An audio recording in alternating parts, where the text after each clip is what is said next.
A Voz do Veterinário, o seu podcast de medicina veterinária com o colega Hugo Lopes.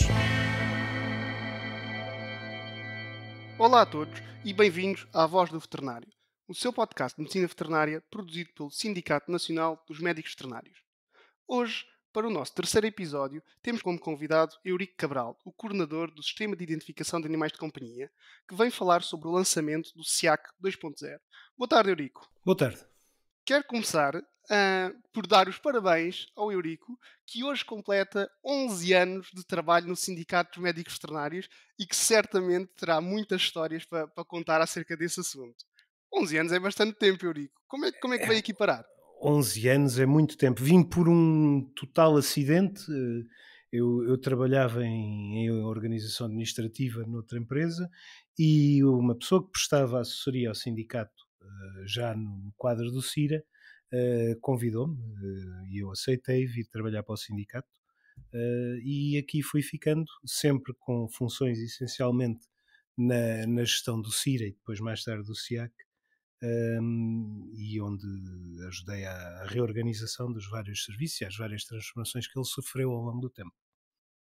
Eu devo fazer desde já uma declaração de interesses e dizer que eu e o Eurico somos colegas, trabalhamos os dois na mesma instituição, e dizer que é um prazer trabalhar com o Eurico, que é historiador de formação, não é? Sim, eu sou licenciado em História. E que é uma verdadeira biblioteca de datas da história da medicina veterinária. Só queria dizer que, como tantos outros colegas licenciados em História, trabalho, como é evidente, numa coisa que nada tem a ver com a formação que recebi. Mas é uma formação generalista muito útil e que nos permite fazer muitas coisas diferentes. No âmbito do sindicato, traz muitas coisas interessantes. Eurico, estamos aqui para conversar sobre o lançamento do SIAC 2.0, lançado dia 21 de março de 2022. E queria começar, já que é formado em História, por uma breve história desde o CIRA ao SIAC, como é que isto se processou? Bem, isto processa-se ainda muito antes da minha chegada ao sindicato. O CIRA é uma ideia nascida ali em 1992, fruto de uma colaboração da então Merial com o sindicato, porque havia uma intenção de comercializar identificadores eletrónicos e era preciso encontrar uma solução para o seu registro. Na altura, o sindicato foi o parceiro escolhido e começou a ser construído o CIRA, que era uma coisa que funcionava com a tecnologia que existia na altura, com registros que eram feitos em papel, químico e remetidos pelos médicos veterinários para um serviço central, onde depois os dados eram imputados manualmente num sistema. Isto durou enquanto mecanismo de funcionamento, passando por várias maneiras de gerir a informação, até 2011 e 2012, quando passámos num grande salto para o registro online, e continuámos a construir esse sistema de registro online durante os anos seguintes, numa lógica de fornecer um serviço mais simples e mais rápido possível aos médicos veterinários e com alguma economia de escala. O serviço foi crescendo, foi reconhecido como um serviço que tinha tecnologia e os recursos indicados, e depois em 2016, 17, 18, a Direção-Geral de Veterinária, a Secretaria de Estado da Agricultura e o Sindicato Nacional dos Médicos Veterinários tiveram várias conversas, vários momentos de discussão e de negociação, e chegou-se em 2018 a um acordo sobre a criação de uma base de dados única integrada em Portugal, que integraria as bases de dados existentes à altura, o CIRA e o SICAF, que era uma base de dados da Direção-Geral de Veterinária. Mais tarde juntou-se a isso também o CIRA-RAM, que era uma base de dados da Região Autónoma da Madeira. Chegou-se a um acordo de princípio sobre esse novo mecanismo, o SIAC, que seria uma base de dados tutelada e titulada pelo Estado português e gerida pelo Sindicato Nacional dos Médicos Veterinários. Isso concretizou-se em outubro de 2019 com o lançamento do SIAC. Logo de seguida tivemos um grande boom de registros, um grande crescimento, e depois chegamos a 2021 com a transmissão das competências de Direção-Geral de Veterinária para o ICNF, mas mantendo-se o mesmo modelo que tinha sido encontrado, de uma base de dados única, titulada pelo ICNF e gerida pelo SNMV. Então, e agora passados quase 20 anos, não é? 92? 30? 30? 30, sai uma nova versão do SIAC. E qual é que é a necessidade desta nova versão? Ora, o que é que acontece em relação ao que nós tínhamos previamente? Quando nós chegámos em 2018 a acordo com a Direção-Geral de Veterinária, nós tínhamos uma arquitetura de software, um framework, que adaptámos do que existia do CIRA para fazer o lançamento do SIAC.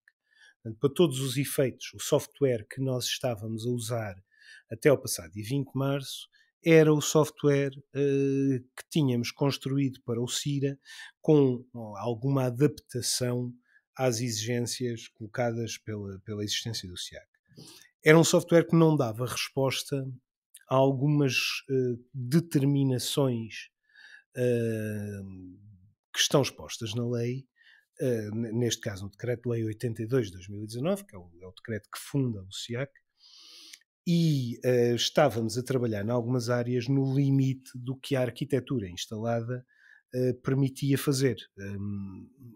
O software já tinha de raiz 6 anos de funcionamento e estava na altura de aproveitar o momento, renovar a arquitetura de software, construindo de raiz uma versão nova e dando resposta a algumas alterações que foram surgindo com o Decreto-Lei 82 de 2019, mas não só, também com a transformação da maneira como os dados pessoais devem ser tratados e acedidos com a entrada em vigor do Regulamento Geral de Proteção de Dados, da legislação europeia de proteção de dados pessoais, e toda essa alteração na maneira como nós tratamos esse tipo de informação.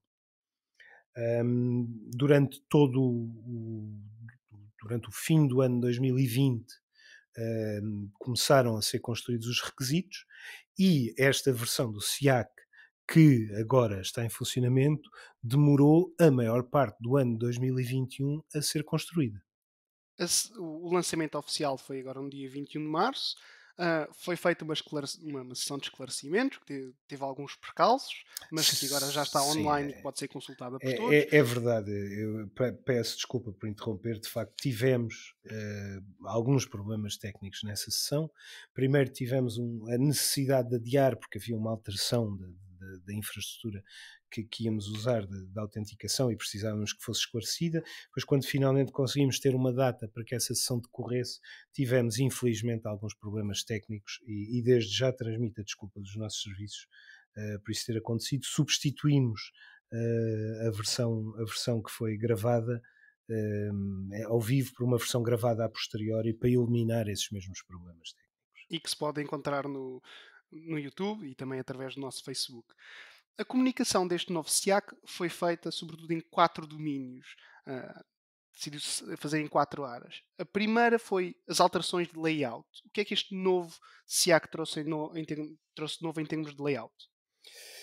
O SIAC trouxe uma revisão profunda da maneira como a informação estava organizada e tentou ao máximo que a grande maioria das operações que são feitas diariamente na base de dados possam ser lançadas a partir do dashboard, centralizando a pesquisa do animal como o elemento imediato para chegar à informação.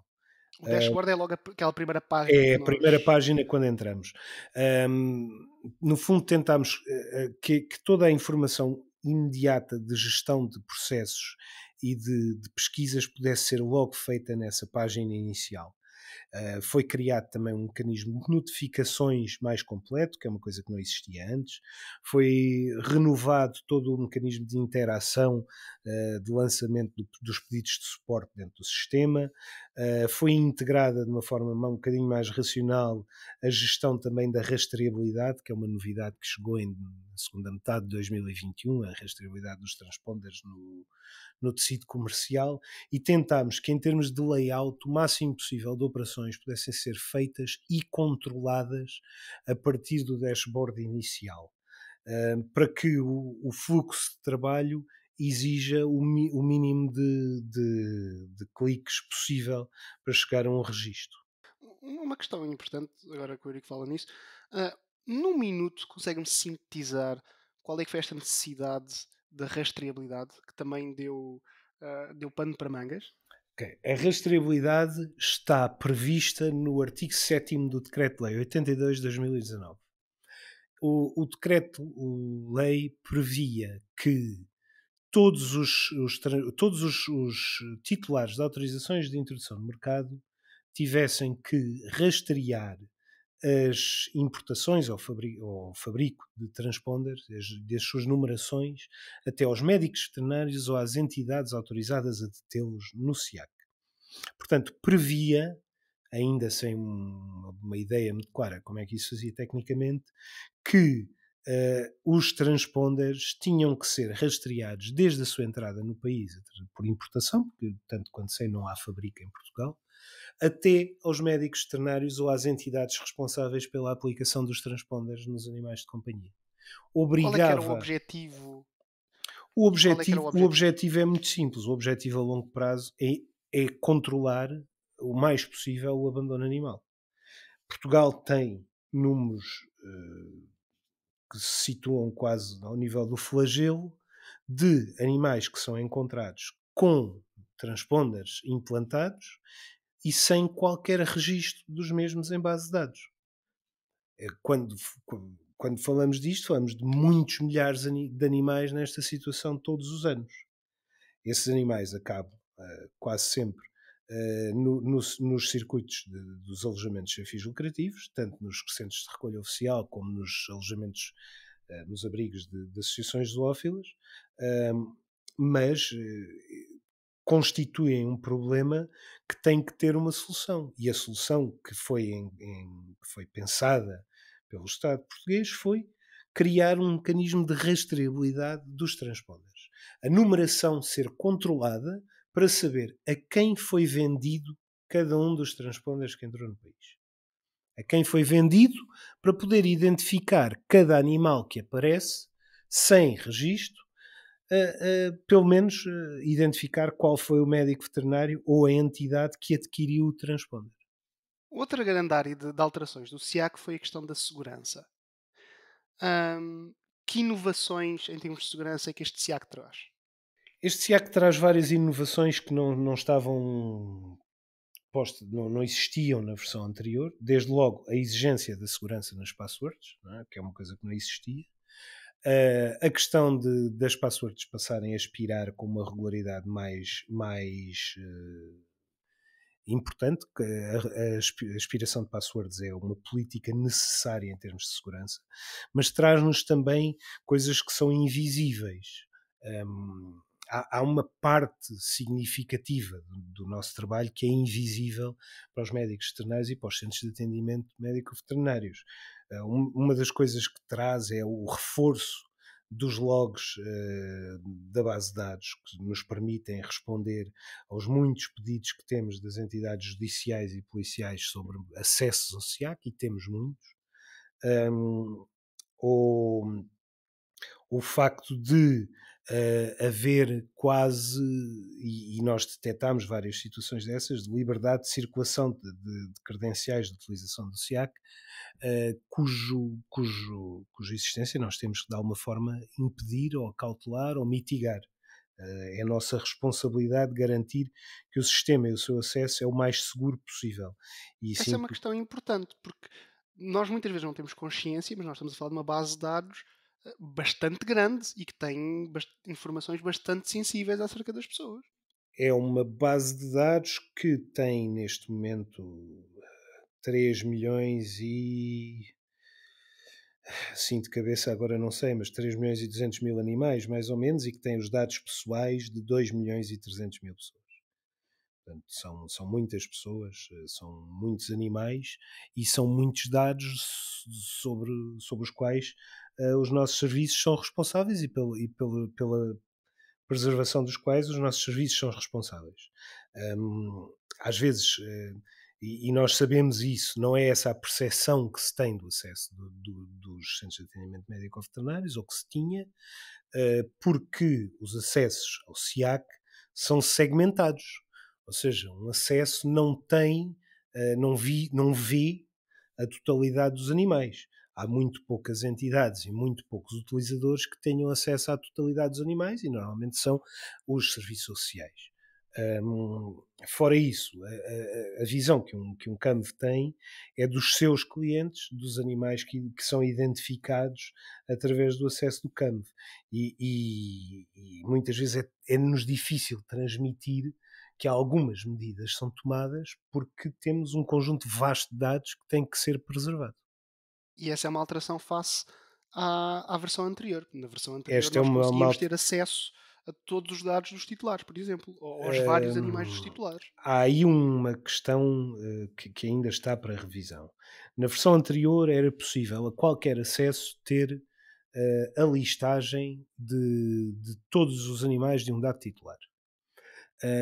E isso foi uma questão que foi identificada, nós não tínhamos uma maneira de tecnicamente limitar isso ou impedir isso, mas desta feita agora temos instalada uma espécie de árvore de permissões, e sempre que alguém tenta aceder à ficha de um titular, o sistema faz um check às permissões que tem e lista os animais que cada entidade pode aceder. Portanto, uma entidade do ponto de vista do acesso por e-mail de uma entidade comercial não tem necessariamente que ter acesso a todos os animais de um dado titular. E esse é um dos problemas, uma das falhas que nós tínhamos, à luz do que é a proteção de dados pessoais e o acesso que deve ou não existir. Existe ainda aí uma questão para resolver e que está identificada como uma implementação necessária, é que os acessos dos médicos veterinários devem ter a possibilidade de ver todos os animais associados a um dado titular. Porque a lei prevê o acesso dos médicos veterinários e estipula como é que ele é feito. Ainda não está implementado, mas vai ser em breve implementada essa diferenciação da maneira como as permissões são mapeadas.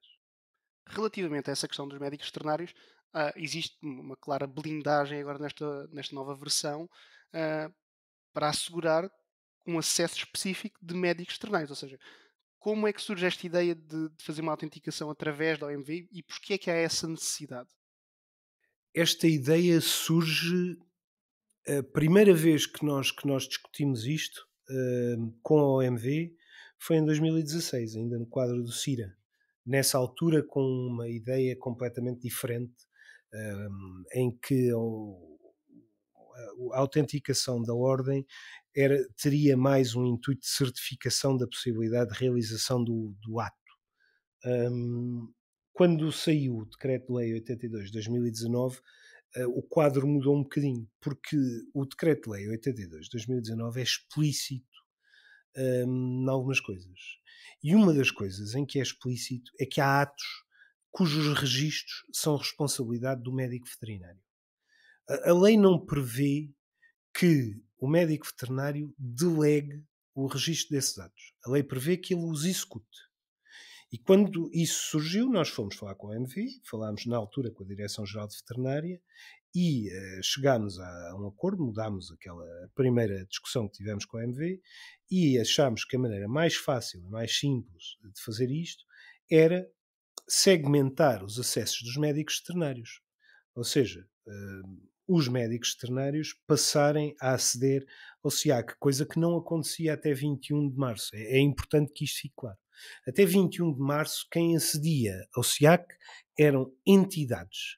Essas entidades podiam ser pessoas coletivas ou individuais, mas eram entidades para todos os efeitos.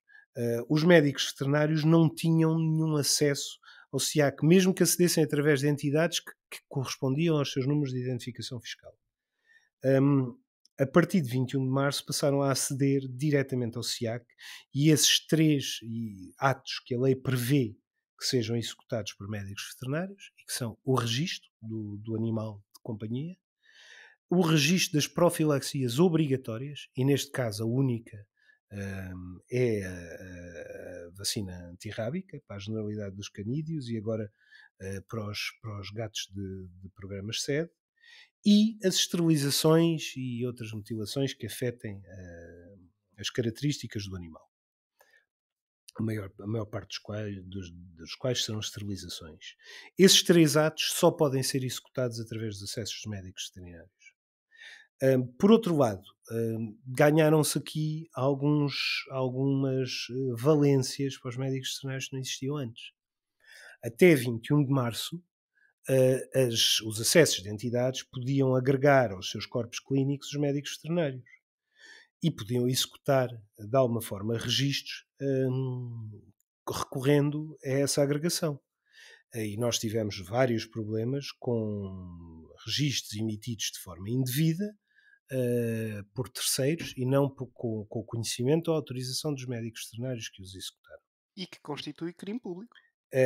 Pode, no limite, constituir crime público de usurpação de funções.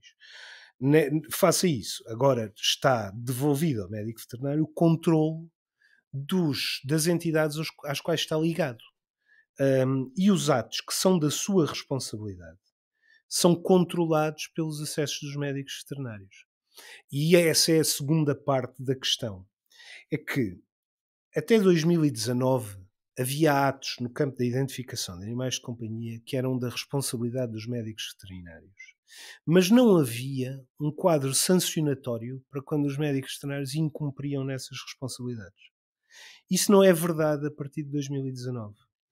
A partir de 2019 foram criadas, no âmbito do Decreto-Lei 82 de 2019, um conjunto de contraordenações aplicadas aos médicos veterinários e só aos médicos veterinários responsáveis pela ausência de dados de registros. Ok?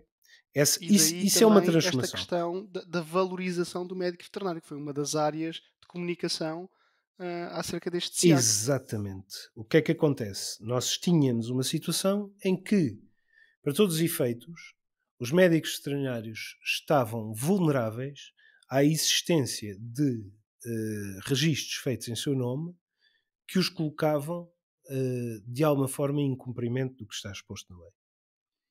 E para evitar esse tipo de vulnerabilidades, para valorizar a profissão, para autenticar e certificar os atos que são reservados na lei aos médicos veterinários, instalou-se um mecanismo de autenticação através das credenciais da OMV, com um mecanismo de single sign-on em colaboração com a Ordem.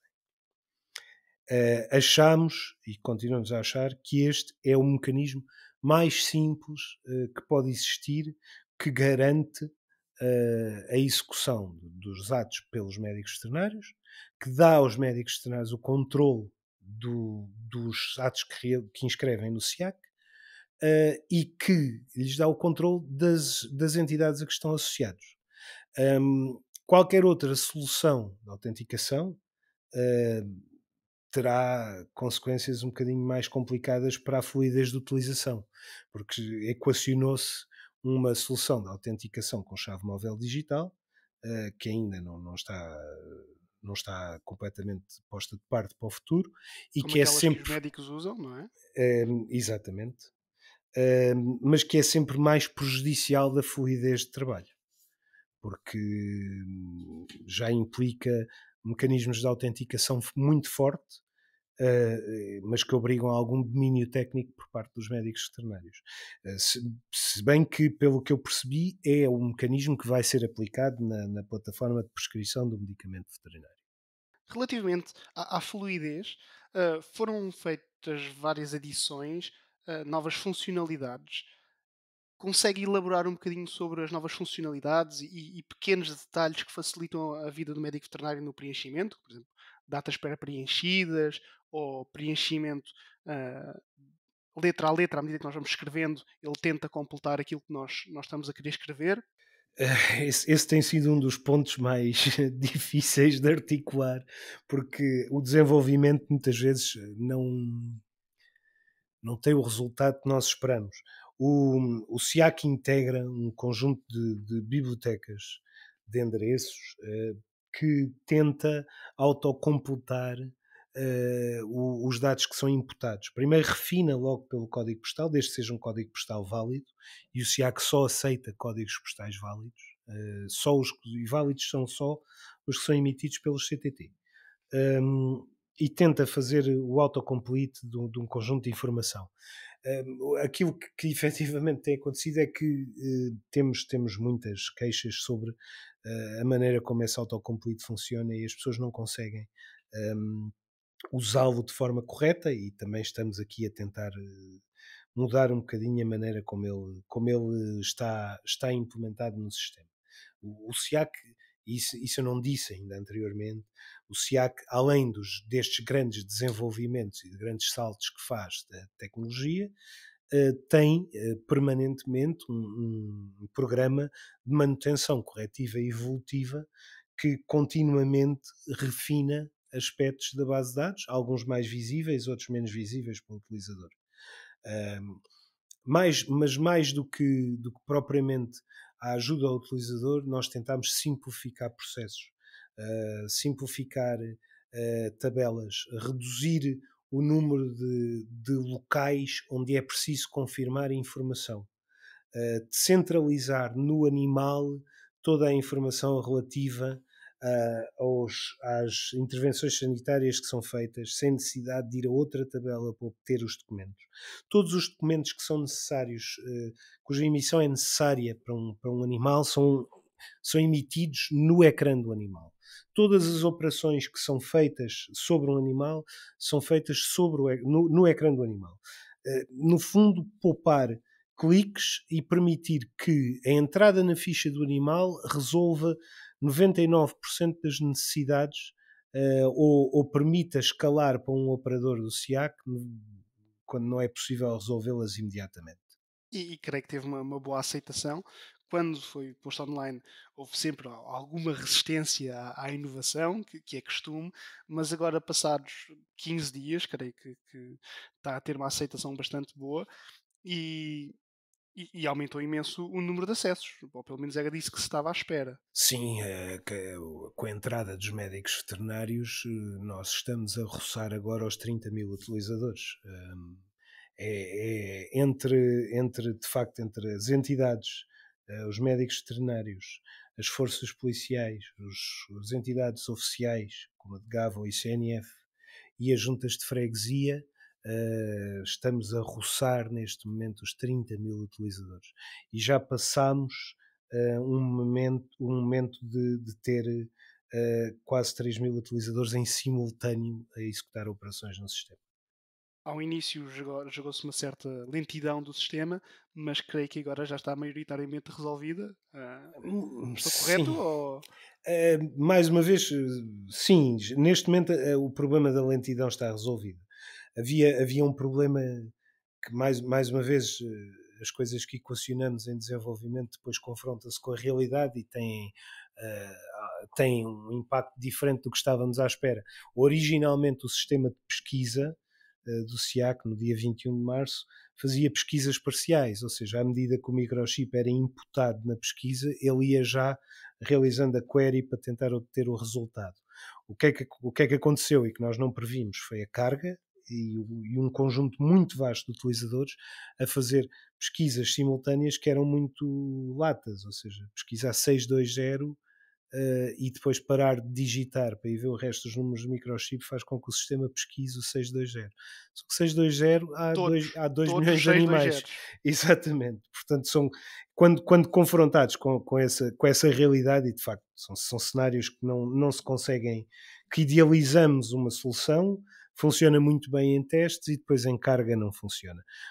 Isso é mesmo uma fase do desenvolvimento, não é? O debugging. Não foi o único. Houve mais situações em que efetivamente idealizámos coisas que depois não tinham em carga, não podiam funcionar. Fomos corrigindo essas situações ao longo das primeiras 2 semanas e neste momento, de facto, acalmou já muito o número de pedidos de suporte e o contacto telefónico que temos na base de dados e nos nossos serviços de suporte. Como o Eurico sabe, nós pusemos um formulário online para os utilizadores colocarem as suas questões. Tivemos muito poucas questões, o que neste caso é um ótimo sinal, e vamos agora rapidamente passar por elas. Uma das questões foi aquela que nós já falámos, que era como é que se pode aceder a todos os registros de um detentor? Porque neste momento só se consegue aceder àqueles que foram feitos pelo próprio médico veterinário. Pronto, esse cenário, como eu já expliquei antes, advém do facto de cada vez que se entra num titular, o sistema fazer um cheque às permissões existentes e verificar quais são os animais que pode mostrar. De facto, há um erro de concepção e vai haver uma alteração que permitirá que os acessos dos médicos veterinários tenham acesso à listagem com todos os animais de um dado titular. Mas falamos, mais uma vez, dos acessos dos médicos veterinários, não dos acessos das entidades. Outra alteração que houve e que nos colocaram esta pergunta é porquê é que as alterações de titularidade passaram a ser validadas em vez de serem automaticamente aceites? Ok. As alterações de titularidade passaram de serem imediatamente aceites ou nem sequer serem aceites, elas eram feitas, pura e simplesmente, a ser validadas por uma razão que pode parecer complexa, mas não é, até é simples. Nós tínhamos o sistema de transmissão de titularidade desde o início do CIRA, em 2012, o CIRA Online. Sempre foi livre a realização de transmissões de titularidade e nós fazíamos um controle após a operação. Ou seja, após a operação, todos os dias, um operador do SIAC revia todas as alterações de titularidade que eram feitas e apurava se os documentos que estavam a ser carregados para a sua realização eram válidos ou se havia alguma falta ou algum elemento ou se não estavam corretos. Isto, quando nós trabalhávamos no âmbito do CIRA e até inicialmente no âmbito do SIAC, era viável porque o número de alterações de titularidade não era extraordinário. O que é que foi acontecendo com o passar do tempo? Nós no ano de 2021 temos uma média diária de alterações de titularidade a rondar as 380. E temos um índice de documentação inválida para a sua execução, ou seja, documentos que foram carregados no momento da mudança de titularidade, que posteriormente os nossos serviços detectaram que eram inválidos, na ordem dos 15%. Ora, o que é que isto significa? Isto significa que todas estas 15% de alterações eram anuladas pelos nossos serviços e as entidades responsáveis pela sua realização eram contactadas, os médicos veterinários, para retificarem a situação. Não obstante isto acontecer, e já isto ser um volume de trabalho muito significativo, quando falamos de 380 por dia, em média, não obstante isto acontecer, criava-se aqui um segundo problema. Quando se fazia uma alteração de titularidade, válida ou não a documentação, era emitido um DIAC. Ao fim de 2 anos de operação do SIAC, o que é que nós temos? Nós temos milhares e milhares e milhares de DIACs a circular que não correspondem à realidade do registro, porque as operações que lhe deram origem foram anuladas. Esta decisão de passar a validar previamente as alterações de titularidade não foi tomada de ânimo leve, foi uma decisão muito ponderada e neste momento nós temos operadores do SIAC dedicados exclusivamente à validação destes documentos para que isto seja o mais breve e sucinto possível. E vamos também ter aí mais uma solução, que é a emissão de um documento comprovativo de lançamento desta operação para poder ser fornecido aos titulares no momento e não ser necessário ficar a aguardar o DIAC para ter algum comprovativo da operação. Não obstante, é uma alteração que nós consideramos que era inevitável, dado o volume de operações e o número de operações inválidas que tínhamos. Muito bem. Relativamente aos códigos postais, perguntaram-nos o que fazer quando se põe um código postal e não há sugestão de uma rua. Bem, a qualquer momento pode. Eu sei que parece pouco evidente, mas pode-se editar o texto que é sugerido, ou se não é sugerido nenhum texto, pode-se digitar um texto por cima. Normalmente este tipo de questões chega-nos de pessoas que estão a usar browsers mais antigos, que de alguma forma desformatam o ecrã de sugestão ou de digitação do texto. Um, Nós usamos no SIAC uma base de dados dos códigos postais que é fornecida pelos CTT, não é, e que contém todos os códigos postais válidos no país. O que é que isto quer dizer? Quer dizer que, regra geral, se o código postal está aceite e não tem sugestão de rua, alguma coisa falhou. Porque a larga maioria dos códigos postais, 99,9%, traz uma sugestão de morada associada. É assim E que a ainda base de assim é dados possível completar à mão.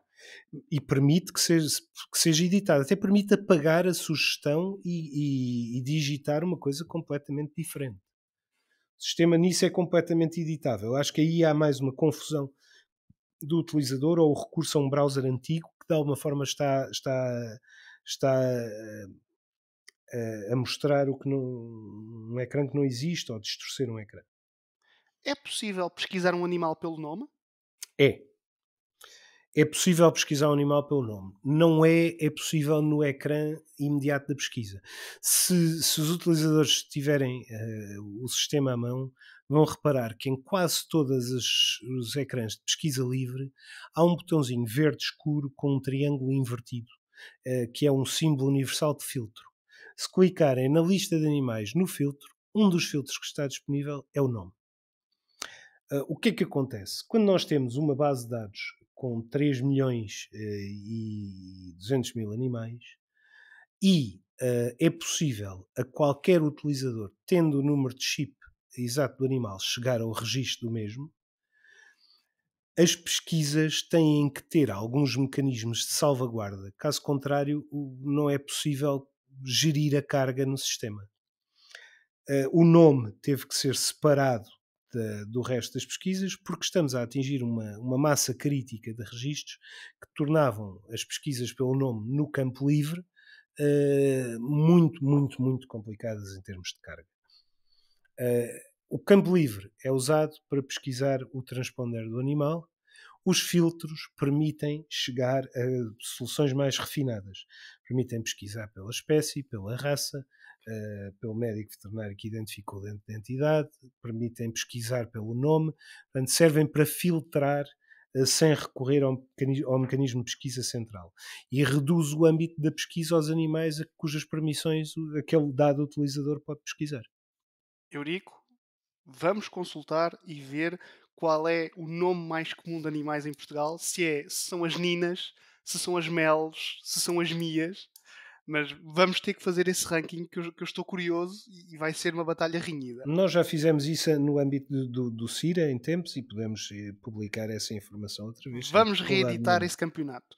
Muito bem. É possível colocar a raça sem ter LOP? É. Isto é uma questão que aparece recorrentemente e que tem a ver com o período de lançamento do SIAC, em que a DGAV expôs a ideia de associar os animais, as raças dos animais, exclusivamente aos animais que tivessem LOP, numa perspectiva de integração do SIAC e do CPC, que é o Clube Português de Canicultura, através de uma API.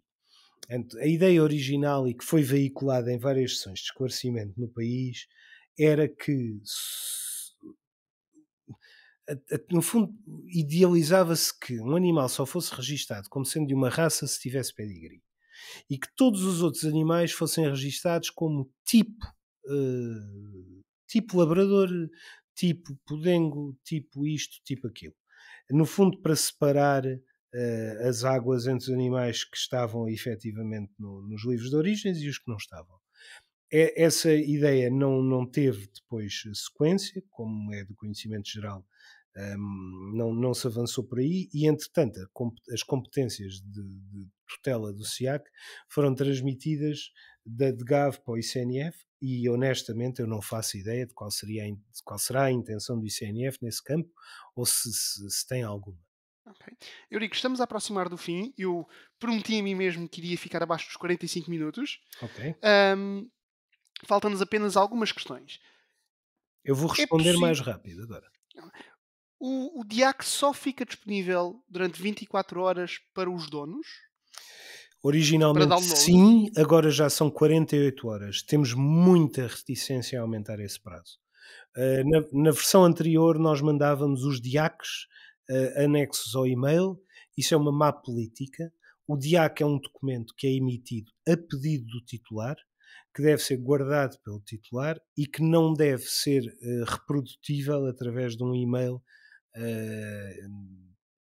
para o qual se faz forward ou que fica pendente lá para sempre na caixa de correio. Esse tipo de soluções são vulneráveis. Do ponto de vista da segurança dos dados pessoais, é importante que seja um link para um documento que, uma vez que é downloadado ou que expira, deixa de estar disponível e é pedida a reemissão. É uma questão de segurança. É possível aos médicos veterinários alterar o seu e-mail de contacto e alterar a sua identificação pessoal? O que é que quer dizer identificação pessoal? Quando o nome que aparece quando nós emitimos um DIAC? Ok, nós não recebemos, nós não gerimos o nome. O nome é-nos transmitido pela estrutura informática da OMV quando o médico veterinário entra no sistema. Eu sei que esse assunto já foi levantado junto à OMV e estamos a equacionar aqui uma solução para os médicos veterinários poderem definir o nome que querem que esteja presente no SIAC. É preciso ter os dois tutores presentes para alterar a titularidade? É uma boa questão. Preciso, se calhar não é preciso. É recomendável. Ou pelo menos é recomendável que seja inequívoca ou inequívoco o conhecimento dessa vontade. Ou seja, que de alguma forma se saiba ou se possa afirmar que ambos titulares, o anterior e o novo, consentiram nessa operação. Muito bem, e esta foi a última pergunta que nos enviaram pelo nosso formulário. Estamos mesmo a chegar ao fim. Eurico, o que é que o SIAC nos reserva para o futuro? Muito em breve, e já só dependente do acesso à arquitetura da chave móvel digital através do ICNF, porque já está concluído todo o resto do desenvolvimento, o acesso dos titulares ao sistema. Nós já completámos esse desenvolvimento, só precisamos da integração da chave móvel digital. O Decreto-Lei 82 de 2019 obriga a que o acesso dos titulares ao SIAC seja feito com os mecanismos do cartão de cidadão e chave móvel digital e planeamos o mais breve possível disponibilizar esse acesso. Esse acesso vai permitir que os titulares atualizem os seus dados, transmitam animais, atualizem as fotografias, os declarem como desaparecidos e é o próximo passo para a integração e para que as operações sejam transmitidas a quem efetivamente titula os animais. Eurico, um último minuto para dizer o que lhe vier à cabeça sobre o SIAC, ao fim de tantos anos a trabalhar nisto. O que é que me vem à cabeça? Progredimos muito. Quando eu cheguei ao sindicato em 2011, o CIRA na altura era um repositório de 500.000 de fichas A5 em papel químico. Hoje em dia temos um sistema informático moderno, temos muitos registros a acontecer diariamente, uma média de 1.400. Temos um sistema de suporte com vários funcionários dedicados exclusivamente ao SIAC e à resolução de problemas e continuamos a tentar que a sua utilização dentro daquilo que o Decreto-Lei 82 de 2019 nos obriga seja o mais simples e o mais fluida possível. Muitas vezes temos falhas de comunicação, não temos, se calhar, os recursos todos para transmitir a informação que devíamos ter aos nossos utilizadores, que são muito diversos. Vão desde os funcionários das juntas de freguesia até aos médicos veterinários. É a este sistema que damos resposta e pedir desculpa pelos inconvenientes e pelas insuficiências das últimas 2 semanas, que esperamos superar totalmente. Ainda assim, o SIAC é sem dúvida uma ferramenta de valor incalculável para os médicos veterinários. É uma plataforma extremamente acarinhada por nós e isso vê-se nos contactos que temos e no Fórum Veterinário. Eu lhe quero agradecer-lhe o tempo por esta conversa, creio que foi bastante esclarecedora. Obrigado, eu. Lembrar que este é um podcast produzido pelo Sindicato Nacional dos Médicos Veterinários, que estamos sempre aqui para os nossos colegas, para os acompanhar na sua carreira profissional e que estamos à distância de uma inscrição na internet ou por telefone sempre que precisarem. Muito obrigado por terem assistido e até à próxima.